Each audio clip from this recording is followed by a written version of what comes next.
Baik, selamat pagi. Perkenalkan, nama saya Feni Grisma Bekuliu dengan NIM 19110068.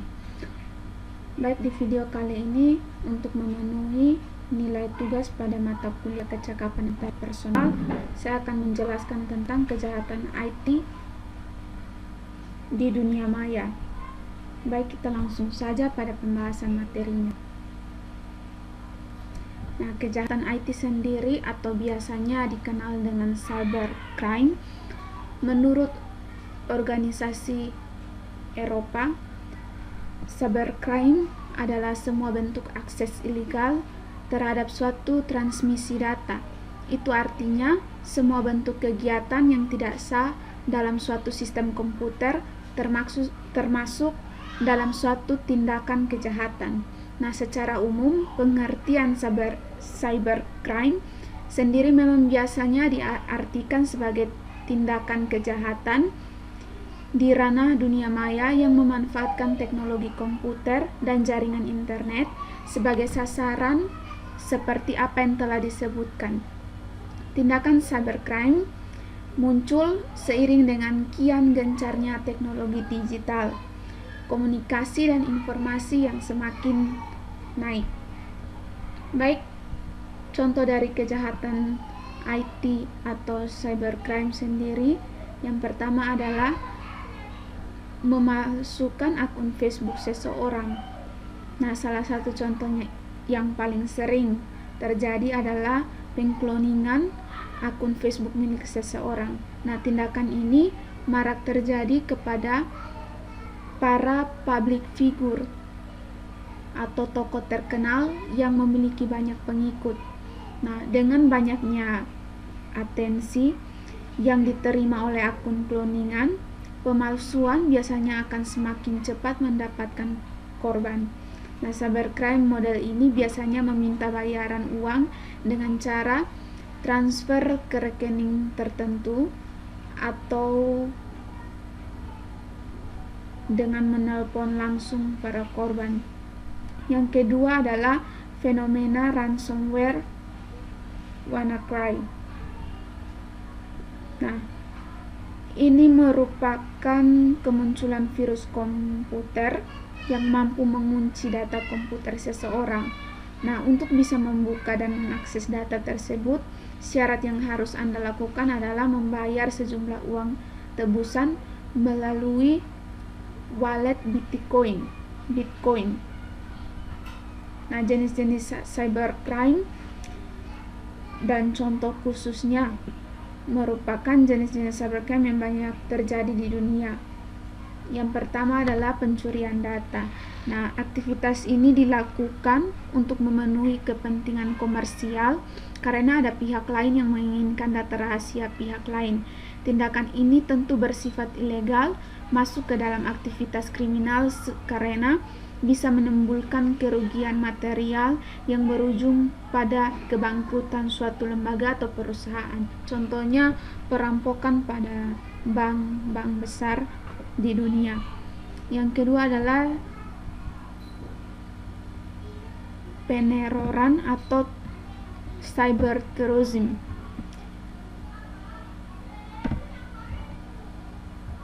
Ini merupakan tindakan yang banyak diperangi negara-negara besar di dunia termasuk Indonesia. Pasalnya aktivitas cyber terrorism kerap kali mengancam keselamatan warga negara atau bahkan stakeholder yang mengatur jalannya pemerintah. Yang ketiga adalah hacker atau biasa dikenal dengan hacking. Nah, jenis tindakan kejahatan ini sangat berbahaya karena kerap kali dilakukan oleh para programmer profesional. Nah, ini biasanya secara khusus mereka mengincar kelemahan atau celah dari sistem keamanan untuk mendapatkan keuntungan berupa materi dan kepuasan pribadi. Hacker sendiri merupakan kegiatan kejahatan yang sangat merugikan karena misalnya seorang hacker yang diberi tugas untuk melacak keberadaan buronan atau hacker yang bekerja sama dengan pihak berwenang untuk memberantas aktivitas ilegal di ranah digital. Yang keempat adalah carding, istilah yang digunakan untuk menyebut penyalahgunaan informasi kartu kredit milik orang lain.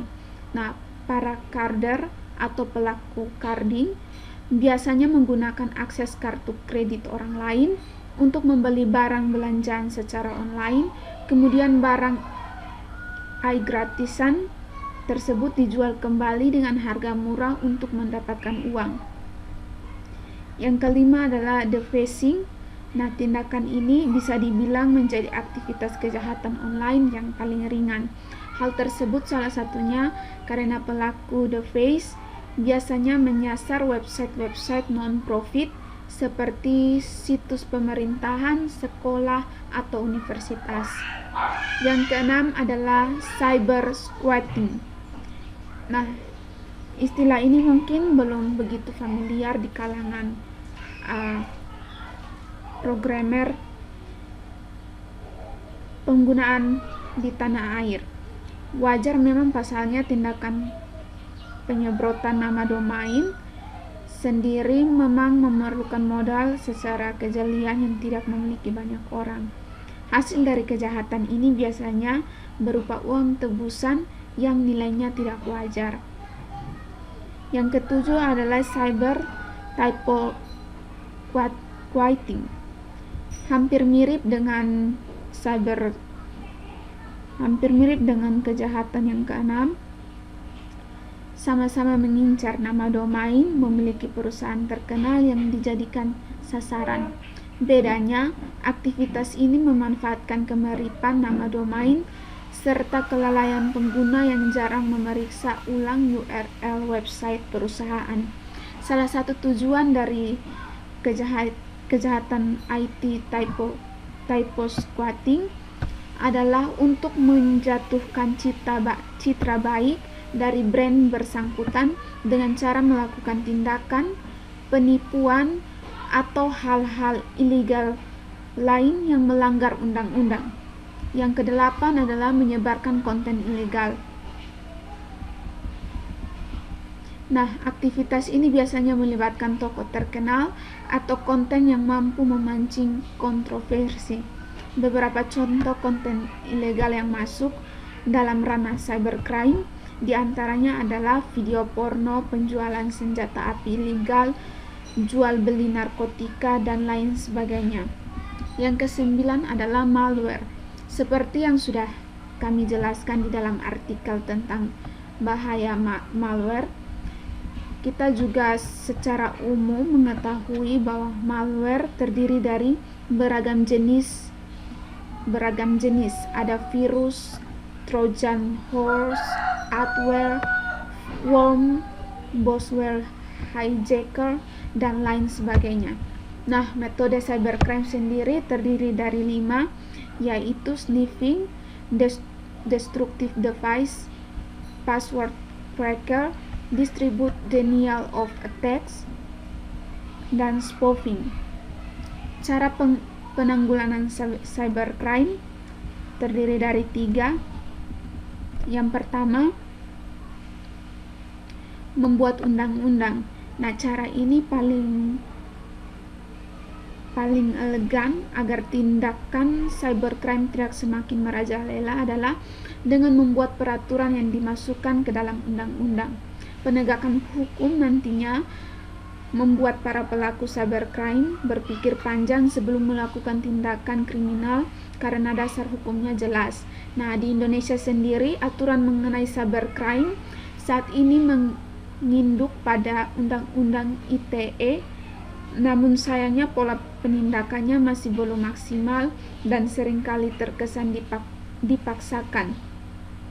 Penegakan hukum di ranah dunia maya masih abu-abu karena dokumen elektronik sendiri belum bisa dijadikan sebagai barang bukti untuk KUHP. Nah, yang kedua adalah membentuk lembaga penanganan khusus.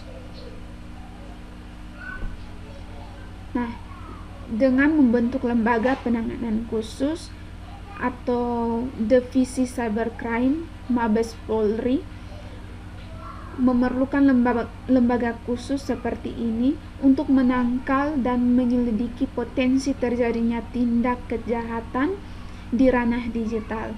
Beberapa negara tercatat sudah mulai menerapkan konsep ini dengan membentuk lembaga khusus yang menangani persoalan cybercrime. Kendati demikian, hal tersebut hanya akan efektif jika diterapkan oleh banyak negara, sehingga tidak ada celah bagi pelaku cybercrime dimanapun mereka berada. Yang ketiga adalah memperkuat sistem. Nah, pengamanan sistem menjadi benteng pertama yang bisa kita andalkan untuk menghindari potensi cybercrime. Untuk mengamankan sistem secara mandiri, kita butuh menambahkan beberapa add-ons seperti sertifikat SSL pada website, antivirus komputer, hingga melakukan pengamanan fisik pada jaringan untuk memproteksi server kita.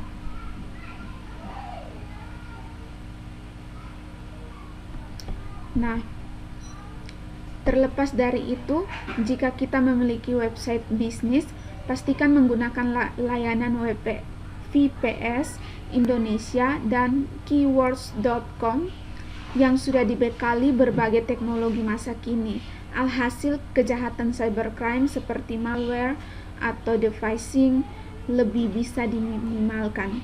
Nah, kesimpulan dari pembahasan materi ini adalah penjelasan singkat cybercrime, jenis-jenis kejahatan, dan cara penanggulangannya. Saat ini aktivitas cybercrime memang meningkat pesat jika dibandingkan beberapa tahun lalu ketika internet belum memiliki banyak pengguna. Dengan mengetahui informasi yang telah dijelaskan tadi dalam pembahasan materi ini, semoga kita semua lebih waspada dengan kejahatan IT yang terjadi di dunia maya. Ini dapat menimpa kita sampai kapanpun juga. Sekian dari video penjelasan tentang kejahatan IT. Saya mengucapkan terima kasih.